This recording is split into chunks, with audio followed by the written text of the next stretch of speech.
En la costa central del país te acompaña Chilena FM 101.3.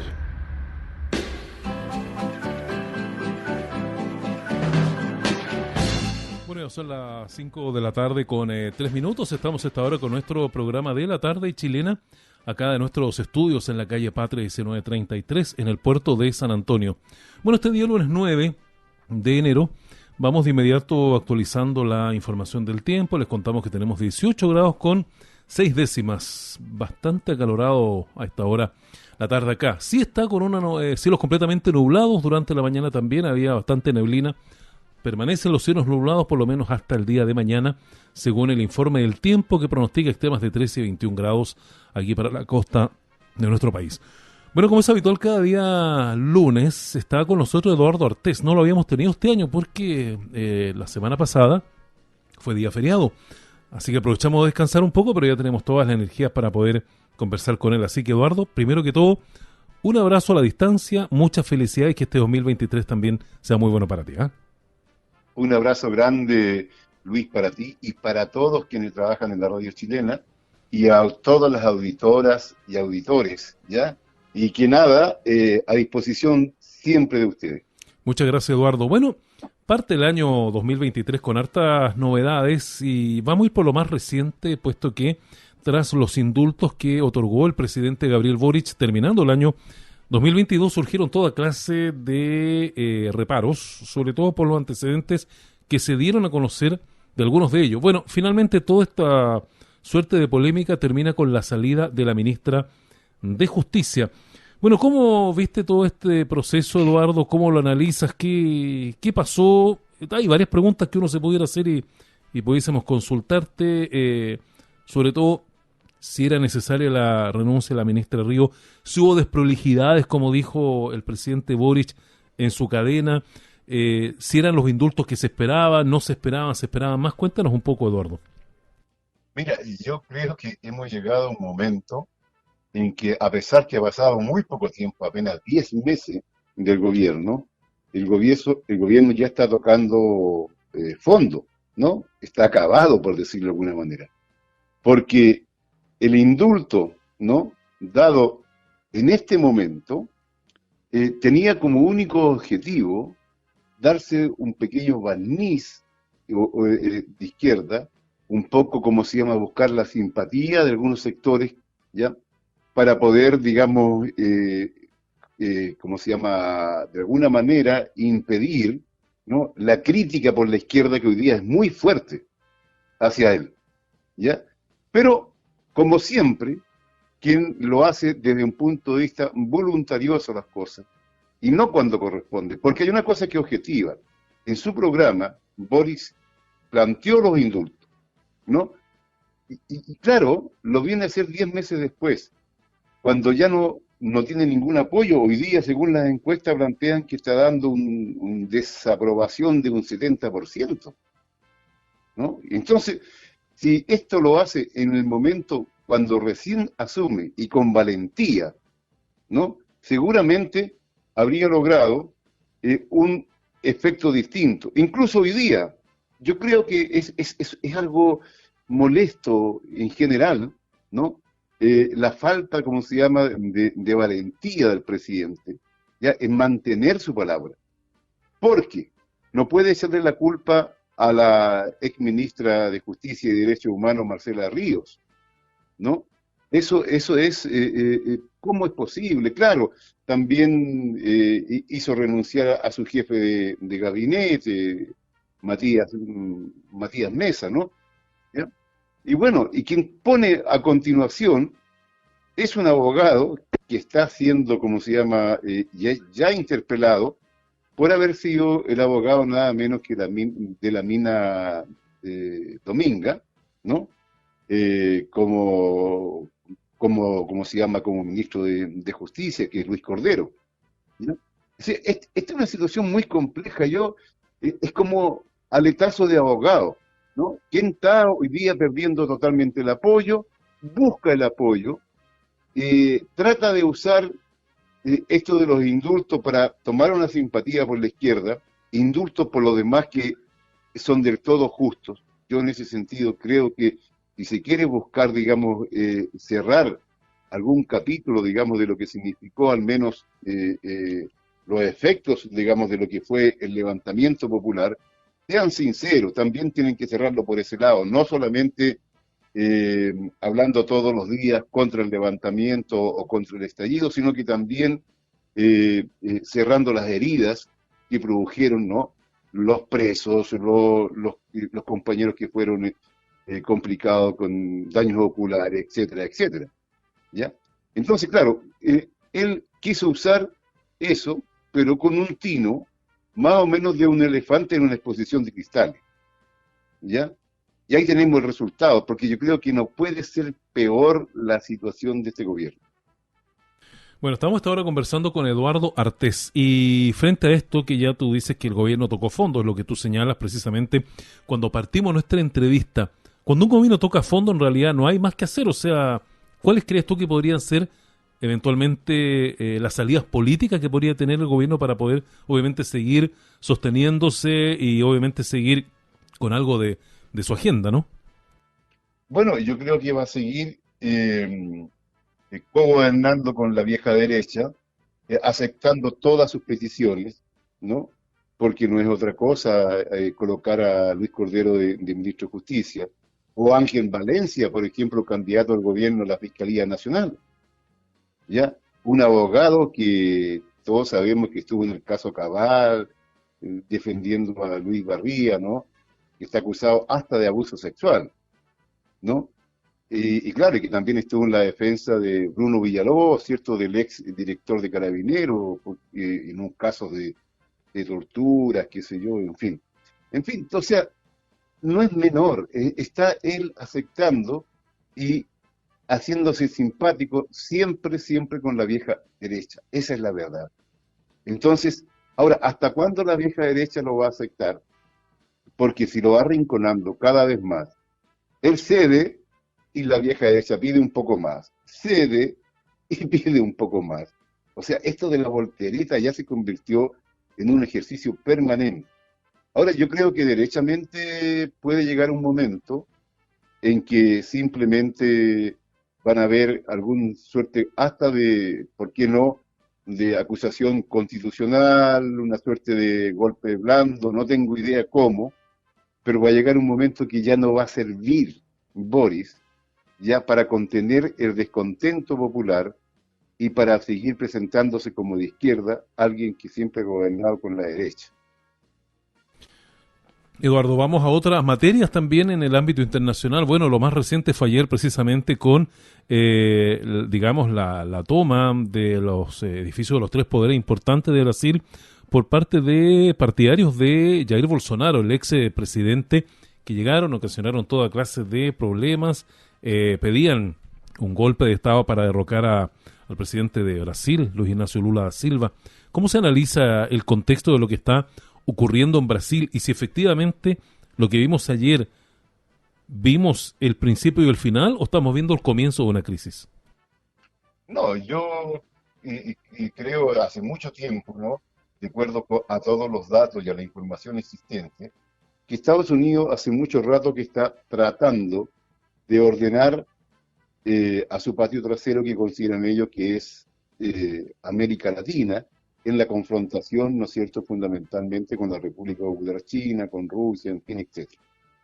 Y para eso ocupa o esta izquierda hidropónica, esta izquierda fofa, sin contenido, que de verdad no es izquierda, o en su defecto tiene un reemplazo inmediato, ¿no?, que es el sector neonazi, neofascista, que ha tomado mucho cuerpo, no solamente en América Latina, sino que en distintos países del mundo, incluso en Europa. Brasil no escapa a esa realidad. Entonces, la contradicción que allí se da es cómo mantienen esta fuerza de Bolsonaro, que es una fuerza claramente de ultraderecha, ¿ya?, que pueda en un momento determinado asumir el país en plenitud, frente a una situación, digamos, de contradicción que se dé con Lula, lo cual yo no lo creo. No tengo la esperanza de que el gobierno de Lula vaya a gobernar eh, hacia la izquierda, ¿no? Sin embargo, hay que entender de que Brasil es un país con aspiraciones propias, porque tiene la capacidad industrial, militar, etcétera. Incluso hay sectores de la derecha. No olvidemos que el vicepresidente que acompaña a Lula es un hombre de derecha, ¿ya? Entonces ellos buscan la manera también de competir con los norteamericanos. Entonces yo no sé cuál es la carta que está jugando hoy día Estados Unidos ahí. Claramente lo que hemos visto en escena sí es una parodia de lo que sucedió después de la elección en Estados Unidos con la toma del Del Capitolio, Capitolio, etcétera. claro. Sí, Claro, fue como digamos, una copia de lo mismo prácticamente, ¿no? una copia, sí, claro, y de verdad y de mala calidad, ¿ya? Pero todos sabían, no puede ser que se movilicen más de 100 autobuses, ¿ya? Con mucha gente, más de 4.000 personas, que se trasladen de distintos puntos del país en dirección a la ciudad capital, ¿no? Que es Brasilia, una ciudad que, entre comillas, es muy hermosa y que fue construida o diseñada por el arquitecto comunista, ¿cómo se llama? Eh, ¿Cómo se llama? Se me fue el apellido, Vermelle, ¿no? Que es un hombre quien construyó en el tiempo, si no me equivoco, de Getulio Vargas, ¿no? Quien la diseñó, en fin, ya con todos los lugares que están ahí. Bueno, yo creo que esto se da en el marco de lo que está pasando en Perú, donde hay más de 50 muertos ya, las movilizaciones continúan, la gente exigiendo cierre del Congreso, Asamblea Constituyente, etcétera, elecciones. Sí, bueno, en este aspecto, Eduardo, te quería señalar, lo de Perú es bien complicado, hoy día no se muestra tanto en los medios, pero siguen las tomas de las carreteras, siguen las protestas, siguen las movilizaciones y prácticamente el gobierno de la presidenta está prácticamente arrinconado en Perú. Así es, pero claramente yo creo que van a buscar una salida. Ahí se buscaba algo por la fiscalía, vi unas notas que, como se llama, que estaban planteando por ese lado, y, y lo que quieren impedir en el fondo, que existan gobiernos soberanos, independientes, ¿no? Con un proyecto de construcción de país, ¿ya? Sí, eso es lo que está planteado en nuestra América Latina, o sea, la construcción de país, porque hace mucho rato que nosotros somos una mala copia de lo que es Estados Unidos, una dependencia de Estados Unidos y una, en algunos sectores dominantes, una cosa aspiracional muy fuerte en relación de lo que es Europa. Claro, exactamente, además, y con problemas propios también, más encima, para Es- agregarle un poco más, ¿no es cierto? Así es, mi estimado. Claro. Así que, así veo yo lo de Brasil. ¿Ah? Ahora, indiscutiblemente que uno condena, digamos, la desfachatez y la prepotencia y la irrupción de estos sectores neonazis, claramente. Bueno, Eduardo, otro de los temas, bueno, en el ámbito más local, hoy día está visitando Chile el presidente de Colombia, Gustavo Petro. Tú has sido bien crítico de Gustavo Petro, tenías esperanza en él al principio, pero de a poco como que le fuiste dando otra mirada. Y en ese contexto, ¿cómo evalúas tú la visita que hoy día hace? Y bueno, han hecho ya algunas declaraciones en conjunto con el presidente Gabriel Boric en esta. Me parece que es bastante rápida la visita. Sí, yo creo que como siempre, bueno, Boris busca cualquier oportunidad en este momento para ganar simpatía, ¿ya? Y claro, la visita de Petro le ayuda en alguna manera a tapar todas las cosas que están sucediendo, ¿no? Por su desprolijidad, no le puede echar la culpa a otro de lo que está sucediendo en su gobierno. Él es responsable. Ahora, Petro indiscutiblemente es también de la misma tendencia de Boris, con una diferencia. Y aquí quiero colocar un elemento, ¿ya? Por ejemplo, en el caso de Lula, Petro parece que también, ¿ya? Tienen valentía, tienen cierta capacidad de defender un programa que sin ser revolucionario y sin buscar cambios estructurales, ni mucho menos, entran en contradicción con algunos sectores de la oligarquía, ¿ya? Yo creo que esa es la diferencia. Aquí, desgraciadamente, tenemos un presidente que cede con toda rapidez. ¿Ya? Entonces, el pueblo, las mayorías, eh, ¿cómo se llama? No le tiene respeto y va a llegar un momento que va a ser una cosa, digamos, increíble. En el caso de Petro, pienso que a pesar de tener 25 bases de Estados Unidos ahí, que él mismo haya pedido como miembro de la OTAN, porque no olvidemos ustedes, queridos auditores, que Colombia forma parte de la OTAN, ¿ya? Que ingrese y que cree una base militar dedicada a proteger, ¿cómo se llama?, el medio ambiente, lo cual es harto raro, pues yo llegaría, ¿cómo se llama?, una cantidad de científicos, de biólogos, qué sé yo, Claro, pero pero no no sé una base cómo viene militar. de la OTAN para Claro, proteger el medio ambiente.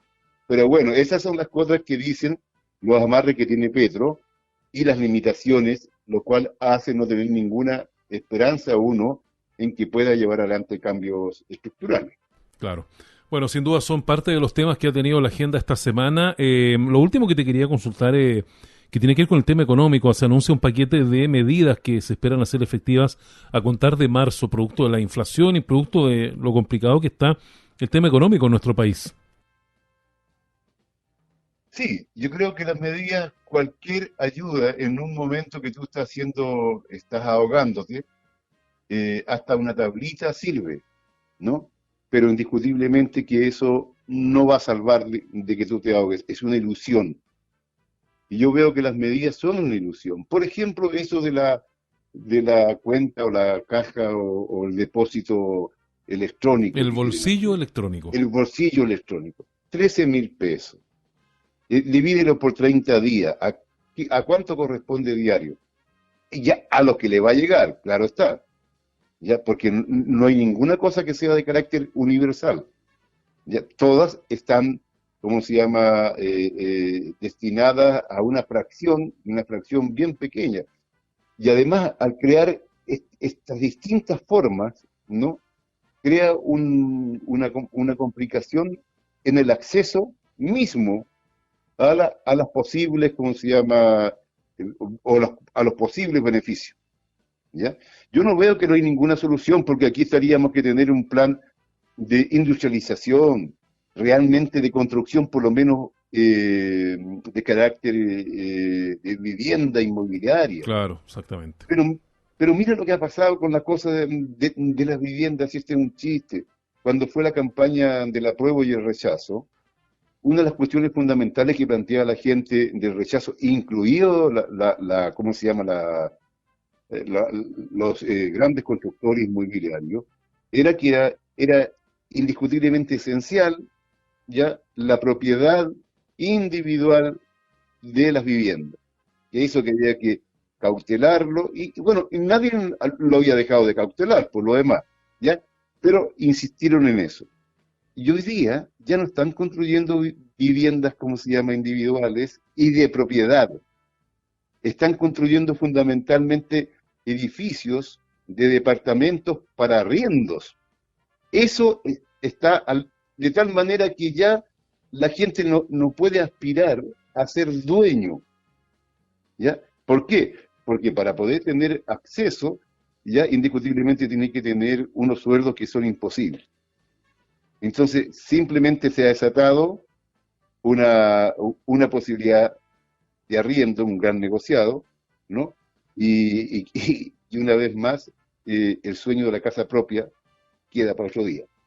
Así es. Bueno, el último tema que tenía para comentarte, Eduardo, que también se ha hablado harto, es con el tema de los retiros y esta fórmula que se está buscando por todos los medios para acceder a los fondos de las AFP. Aporta también se quiere hacer una reforma también ahí al sistema previsional. De acuerdo a lo que se ha visto con los retiros que ya se hicieron, ¿seguirá siendo una buena fórmula? ¿Qué crees tú respecto de usar los fondos previsionales para poder ayudarse a sí mismo con estos dineros? Bueno, lo primero es señalar que las AFP ya prácticamente no están dando pensiones, ¿no? No alcanzan más allá de un 30% de las pensiones. Todo lo demás es ¿cómo se llama?, de origen estatal. ¿Ya? Entonces ahí ya tenemos un elemento. Segundo, que es de falsedad absoluta decir que los retiros, ¿no?, generarían o serían los responsables, únicos responsables o quizás los más importantes de las alzas de precios. ¿Ya? Porque, que yo sepa, no había retiro en Estados Unidos, en España, en fin, en todo el mundo occidental, y los precios han subido en todos lados de una manera fantástica. Entonces tampoco eso obedece a una realidad, es una falsedad, ¿cierto? Y claramente hay que pensar qué va a suceder. Yo estoy esperando cómo van a reaccionar la AFP, ¿no? Nosotros no debemos olvidar que Chile ya es parte del TPP-11. Por lo tanto, estas empresas transnacionales pueden pegar el grito en el cielo porque le cambiaron las condiciones o las reglas del juego. Ya de hecho, lo han hecho un par de ISAPRE con demanda al Estado. ¿Ya? Entonces, estas demandas incluso están basadas en lo que ellos tenían proyectado ganar, ¿no? Y que el Estado no podría intervenir. O sea, es muy grave la situación, yo quiero ver cómo va a funcionar, ¿ya? O cómo, qué van a tocar de la AFP, de la manera que éstas no pongan el grito en el cielo y nos lleven a Chile, al Estado chileno, ¿no?, a juicios internacionales con, ¿cómo se llama?, jueces ad hoc, que en definitiva van a defender la propiedad privada de la AFP. Entonces ahí estamos frente a ese hecho. Yo, a esta altura, si tú me preguntas, mira, tienen que terminarse la AFP, y lo más correcto sería que se devuelva toda la plata a la gente, y eso ya no, ni siquiera crearía ningún problema en las pensiones, porque las pensiones hoy día están sostenidas principalmente con el aporte estatal. Así es. Bien, ya son las 5 de la tarde con 25 minutos aquí en los estudios de Chilena FM desde el puerto de San Antonio, y por supuesto una semana más completando nuestra conversación con Eduardo Artés, el profesor Artés, con quien siempre conversamos acerca de los principales hechos en nuestro país y el mundo. Eduardo, como siempre te agradecemos tu participación acá. No, yo le agradezco mucho a ustedes, un abrazo, y una sola nota Sí, que claro. quisiera dejar breve, muy breve. Mira, en los primeros 3 días de este año fallecieron por disparos, por uso de armas de fuego y por asalto en Estados Unidos 150 personas, los primeros 3 días. No sé a cuánto será la cifra ya hoy día. Ese es un elemento a tener en cuenta, cómo el mundo occidental fundamentalmente ha caído en una situación de degradación y de lumpenización, que también afecta a Chile, por cierto, desgraciadamente. Sí. No quisiera haberme despedido con una cosa de carácter pesimista, pero hay que colocarla, porque de caso contrario los medios, tú ves que no lo dan. Sí, la verdad es que es bien complejo el tema de la delincuencia en nuestro país. Ya sabemos y hemos visto en estos primeros días de este año como el tema no se detiene, todo lo contrario, sigue creciendo. Bueno, será parte de lo que podamos conversar en los próximos días, Eduardo. Me parece muy bien. Un abrazo. Que esté muy bien, buenas tardes. Chao, chao.